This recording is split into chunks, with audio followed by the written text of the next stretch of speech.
के तपाईँलाई थाहा छ स्याङ्जाको आँधीखोला गाउँपालिकामा रहेको श्रवण कुमार समाधि क्षेत्र र अन्धाअन्धी दहलाई रामायणकालीन घटनासँग जोडिएको पौराणिक स्थलका रूपमा स्थानीय जनविश्वासले मान्दै आएको छ। रामायण अनुसार मातृपितृ भक्त श्रवण कुमार आफ्ना दृष्टिविहीन बुबा आमालाई काँधमा बोकेर तीर्थयात्रा गराइरहेका थिए। पानी लिन जाँदा राजा दशरथले शब्दभेदी बाण चलाउँदा भुलवश श्रवण कुमारको मृत्यु भयो। मृत्यु हुनु अघि श्रवण कुमारले आफ्ना बुबा आमालाई पानी पुर्याइदिन राजा दशरथलाई आग्रह गरे। जब अन्धा बुबा आमाले आफ्ना पुत्रको मृत्युको खबर सुने, उनीहरू शोकले विह्वल भए र राजा दशरथलाई श्राप दिए।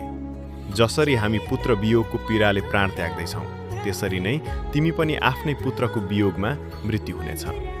त्यसपछि उनीहरूले पनि त्यही प्राण त्यागेको पौराणिक कथा सुनाइन्छ। आज पनि आँधीखोलाको श्रवण कुमार समाधि क्षेत्र र अन्धाअन्धी दह यही जनविश्वास र धार्मिक आस्थाको प्रतीक बनेका छन्, जहाँ हरेक वर्ष श्रद्धालुहरू दर्शन गर्न पुग्ने गर्छन्।